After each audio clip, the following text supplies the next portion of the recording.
ప్రముఖ పుణ్యక్షేత్రంగా ప్రసిద్ధి చెందిన కోనసీమ తిరుమల వాడపల్లి శ్రీ వెంకటేశ్వర స్వామివారికి శనివారం ఒక్కరోజు ఆదాయం 39,32,276 రూపాయలు వచ్చినట్లు ఆలయ EO deputy commissioner Bhupathiraju Kishore Kumar తెలిపారు. 7 వారాల నోము ఆచరించే భక్తులతో ఆలయం కిటకిటలాడింది. సుమారు 60,000 మందికి పైగా భక్తులు స్వామివారిని దర్శించుకున్నారు. రాత్రి 10 గంటలు కావస్తున్న భక్తుల తాకిడి తగ్గలేదు. వచ్చిన భక్తులకు ఉదయం నుండి ఉచిత ప్రసాద వితరణ, మధ్యాహ్నం 12 గంటల నుండి అన్నప్రసాదం ఏర్పాట్లు చేశారు. స్వామివారిని ఐఏఎస్ అధికారి అర్జా శ్రీకాంత్ దంపతులు, ఉంగుటూరు ఎమ్మెల్యే పచ్చమట్ల ధర్మరాజులు దర్శించుకున్నారు. వారికి ఆలయ అధికారులు, అర్చకులు ఆలయ మర్యాదలతో స్వాగతం పలికారు. స్వామివారి దర్శనం అనంతరం వేద ఆశీర్వచనం అందజేసి స్వామివారి చిత్రపటాన్ని, ప్రసాదాలను అందజేశారు. ఈ కార్యక్రమంలో వాడపల్లి దేవస్థానం మాజీ చైర్మన్ కరిటూరి నరసింహారావు, లొల్ల గ్రామ సర్పంచ్ కాయల జగన్నాథం, పిఎస్ రాజు, దేవస్థానం సూపరింటెండెంట్ శ్రీనివాసు, రామానుజ తదితరులు పాల్గొన్నారు.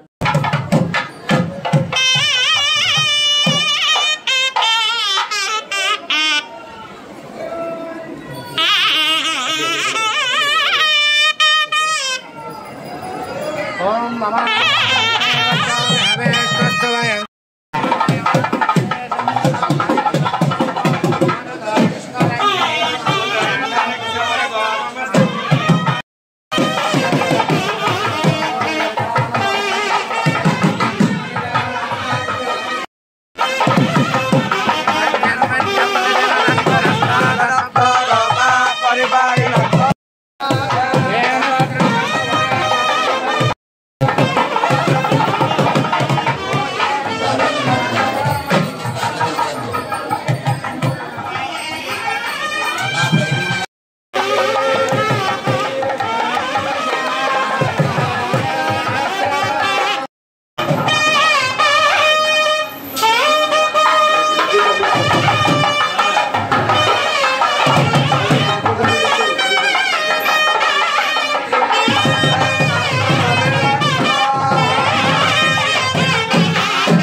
ఓం యాకుల నేర్యావరా పుష్పాయ చ పుష్పే కథోదాస్తారం తద్వగోదః అలమలవరం పుత్రభౌత్ర ప్రవర్తనో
सर्वमेव देना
రూపాన్ని చూస్తూ మనసులో గోవింద నామాన్ని పలుకుతూ చక్కగా ఆయన్ని మాత్రమే స్మరించుకుంటూ గోవిందేది సదాది స్నానం గోవిందేది సదాది జపమన్నారు గురువులు.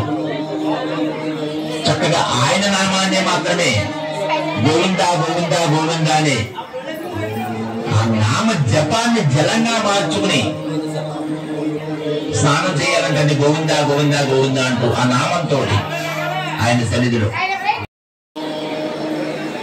దారిలో నిలబడింది. స్వామివారి దర్శనమే కాదు తీర్థం కూడా ఆయనదే.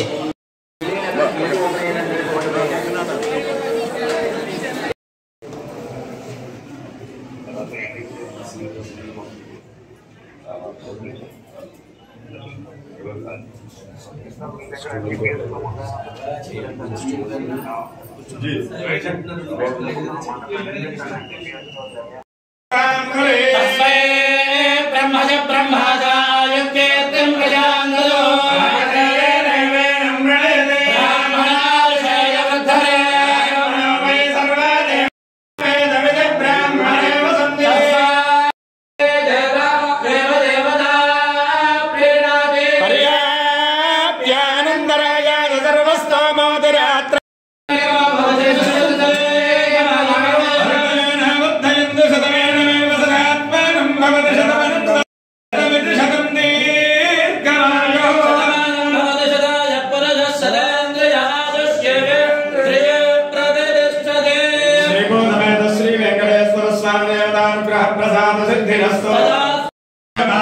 मनस्संकल्प मनोभीष्ट बल सिद्धिरस्तु सकल ऐश्वर्या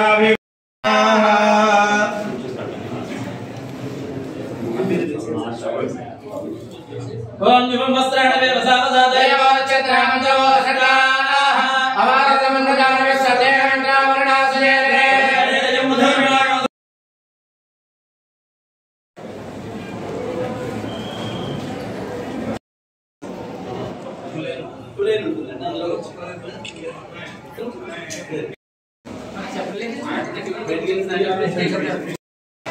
నమస్తే అండి. ఈరోజు మన దేవదేవుడైనటువంటి ఏడువార వెంకన్న బాబు వాడపల్లి వెంకన్న బాబుని దర్శనం చేసుకుని కుటుంబ సమేతంగా వచ్చారు. ఎంతోమంది రాజకీయ నాయకులు అందరూ కూడా ఈ గుడికి వచ్చి స్వామిని దర్శించి 7 వారాలు చేసి 7 ప్రదక్షిణాలు చేస్తే వాళ్ళ కోరిక ప్రతి ఒక్కరికి తీరు ఒప్పుకున్న ప్రతి ఒక్కరు ఎమ్మెల్యేలే కాదు, మినిస్టర్లే కాదు, ఈరోజు ముఖ్యమంత్రి గారు భార్య కూడా నారా చంద్రబాబు భార్య గారు కూడా దర్శనం చేసుకున్నారు. సో ఇంత ప్రతిష్ఠిత ఉన్నటువంటి ఈ గుడికి రావడం నా కుటుంబంతో నేను దర్శనం చేసుకుంటే చాలా సంతోషంగా ఉంది. స్వామిని కూడా మేము కోరుకుంటున్నాం. పవన్ కళ్యాణ్ గారు 2029లో సీఎం అవ్వాలని, ఆయన మనస్ఫూర్తిగా అందరికీ మంచి సేవలు అందిస్తారని మాకు నమ్ముతున్నాం. కాబట్టి నా కుటుంబంతో వచ్చి ఈరోజు ఆ దేవుడిని దర్శనం చేసుకుంటున్నాం. ఎలక్షన్ అయిన తర్వాత చాలా రోజులు అయిపోయింది ఈ గుడికి వచ్చి నేను. కానీ ఈరోజు చూస్తే కొన్ని వేల మంది, లక్షల మంది శనివారం వస్తే చాలు ఇక్కడ కన్ను బిందువైన జనాలు వస్తున్నారు. అంటే ఆ దేవుడు ఎంత సత్యమైన దేవుడో వాడపల్లి వెంకటేశ్వర స్వామి రోజున అందరికీ తెలుస్తుంది. సో అందరూ కూడా భక్తులందరూ మన కోనసీమలో ఉన్నటువంటి వాడపల్లి వెంకటేశ్వర స్వామిని దర్శించుకుని మన కోరికలు తీర్చుకుని మనకు ఆయన మహాభాగ్యం కలిగిస్తారు. సో ఈ వాడపల్లి గుడి ఇంకా అభివృద్ధి చెందాలి, ఎండోమెంట్ ఇంకా దీన్ని డెవలప్ చేయాలని మనస్ఫూర్తిగా కోరుకుంటూ స్వామిని మనస్ఫూర్తిగా కోరుకుంటున్న స్వామి వచ్చే రోజుల్లో మాకు కూడా మంచి అవకాశం ఇవ్వమని మిమ్మల్ని కోరుకుంటున్నాను స్వామి. గోవింద గోవింద నమో వెంకటేశాయ.